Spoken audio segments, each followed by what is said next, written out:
रात्र तिसरी. मुकी फुले. बारकू, भाकर खाल्ली की नाही रे? येतोस ना आश्रमात? शिवाने विचारले. आई, वाढ ना लवकर, तिकडे सुरूसुद्धा होईल गोष्ट. बारकू आपल्या आईला घाई करू लागला. कसल्या रे रोज उठून गोष्टी ऐकता? रोज तुझी घाई. जा उपाशीच, नाहीतर आल्यावर भाकर खा, बारकूची आई म्हणाली. बारकू खरंच निघाला. त्याला त्या भाकरीपेक्षा गोष्टीच आवडत. त्याच्या पोटाला भाकर पाहिजे होती, परंतु त्याच्या हृदयाला श्यामच्या गोष्टीच पाहिजे होत्या. बारकू व शिवा जल्दीने निघाले. वाटेत ठेच लागली तरी त्याचे शिवाला भान नव्हते. बोलो बन्सरी धरीनो जय जयकार, श्याम सुंदर हरीनो जय जयकार, अशी आश्रमातील भजनाची धून ऐकू येत होती. बारकू व शिवा आले तो शेवटचे समाप्तीचे श्लोक म्हटले जात होते.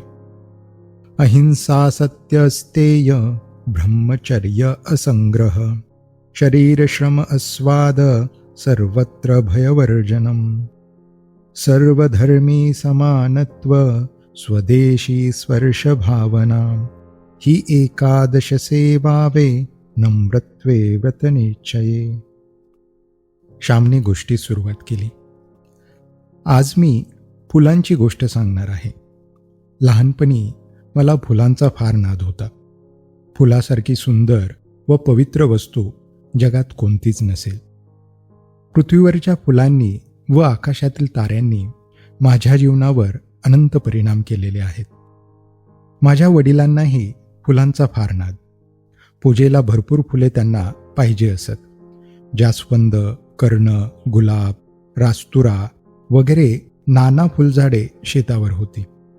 माझे वडील गणपतीचे मोठे भक्त. दररोज 21 दुर्वांची जुडी ते गणपतीला वाहावयाचे.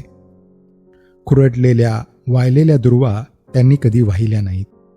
वाटेल तितके लांब जातील, परंतु हिरव्यागार झुपकेदार लांब दुर्वा ते घेऊन येतील.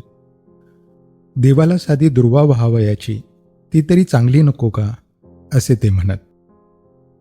माझ्या वडिलांपासून फुलांचे वेड मी घेतले, परंतु आईपासून फुलांवर प्रेम करावयास शिकलो. मी फुलांसाठी पहाटे उठत असे. आमच्या गावात बकुल वृक्ष पुष्कळ होते. लहान लहान जणू मोतीच अशी ती दिसतात. लहान लहान बटणेच जणू असे वाटते. बकुळीच्या फुलांच्या मी परड्या भरभरून आणावयाचा. सकाळी फुले जमवून ठेवावयाची व 10 वाजता शाळा सुटून आल्यावर त्यांचे हार करावयाचे. वडील ते देवळातील देवांना नेऊन घालीत. सकाळी बकुळीची मोत्यासारखी फुले जमवावयाची व सायंकाळी गुलबक्षीची फुले गोळा करावयाची. सायंकाळी गुलबक्षीची फुले जमवण्यासाठी शाळा सुटताच मी पळत जात असे. दुसऱ्याच्या घरी जाऊन त्यांच्या गुलबक्षीवरचीही फुले मी आणीत असे, कारण त्यांना ती थोडीच हवी असत. फुलांची आवड आहे कोणाला? देवपूजा कोणाला हवी आहे? देहपूजा करणारे सारे होत आहेत. फूल तोडून कोणी शेंबड्या नाकात कोंबतील, नाहीतर घामट केसात खोवतील. फुले देवाच्या पूजेसाठी फार तर थोडी तोडावे, नाहीतर ती झाडावरच शोभू द्यावी. तेथे ती देवालाच वाहिलेली आहेत. आज मी फूल तोडू शकत नाही.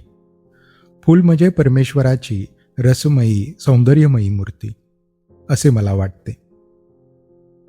परंतु लहानपणी देवासाठीच तोडून मी जमवीत असे.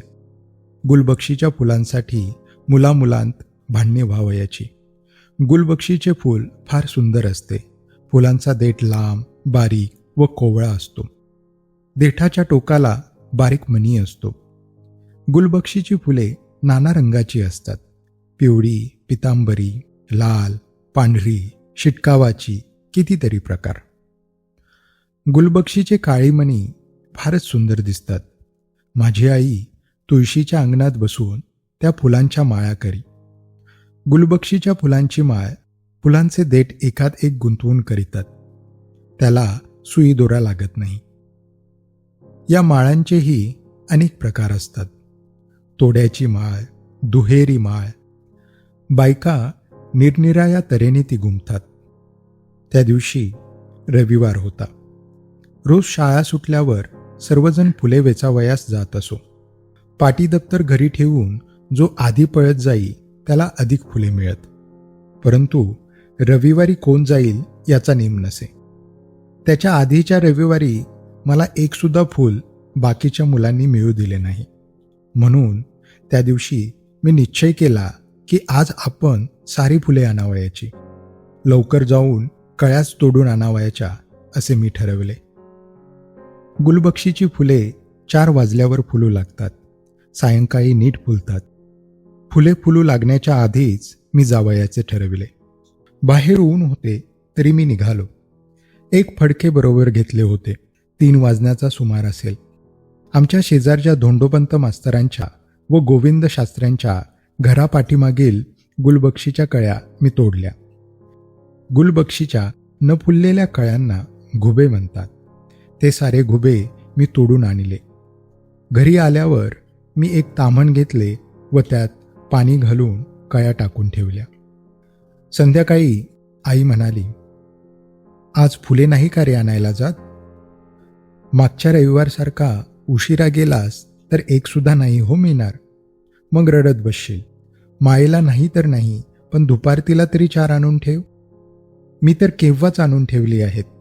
तू माय करतेस का? मी विचारले. आंतर मी येथेच तुळशीजवळ बसते, म्हणजे घरात डेखे पडायला नकोत, आई म्हणाली. मी ताम्हण आणावयास गेलो, परंतु ताम्हणातील फुले नीट फुलली नव्हती. ते पाहून मी खट्टू झालो. ती फुले परडीत घालून मी आईजवळ नेऊन दिली. हे रे काय, पाणीचे ठिबकते आहे. कळ्याच तोडून आणल्या होत्यास वाटते, तरीच नीट फुलली नाहीत. श्याम, अरे झाडावर नीट फुलू तरी द्यावे की नाही त्यांना. एवढा काय आदाशासारखा गेला सुतावळा होऊन, असे आई मला बोलत होती.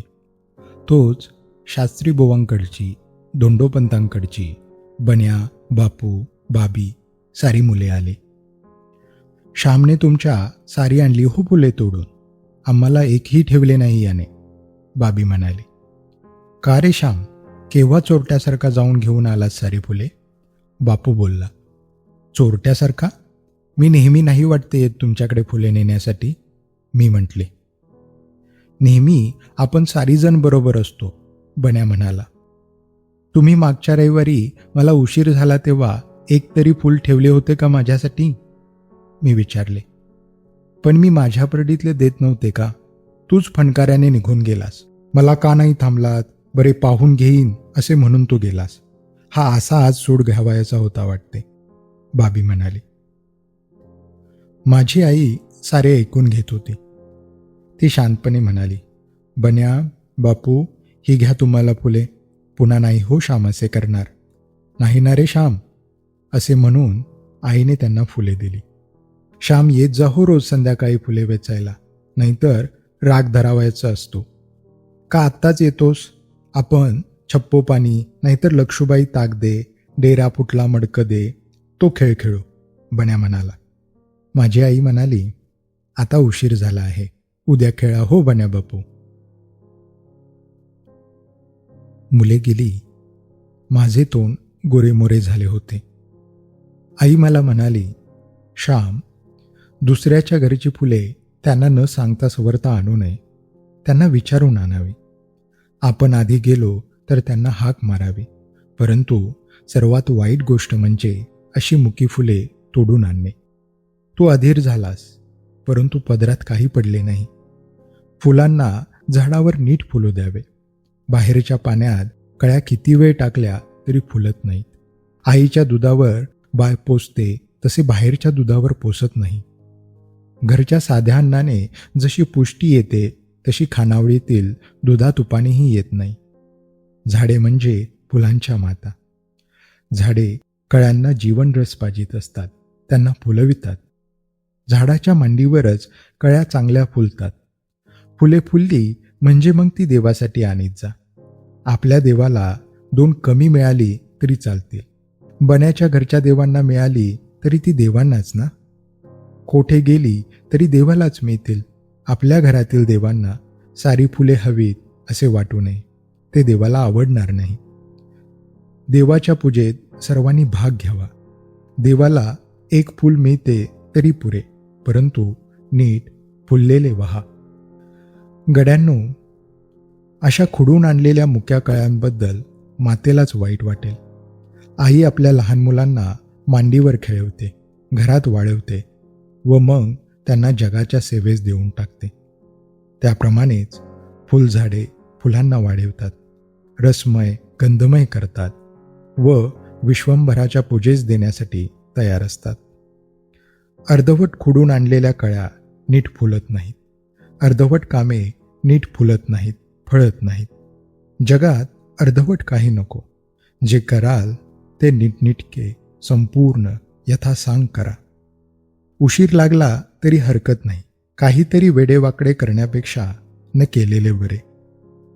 माझी आई मला म्हणे, श्याम, मुक्या कळ्या नको हो तोडू. त्यांना फुलायला संधी दे. त्यांना नीट फुलू दे.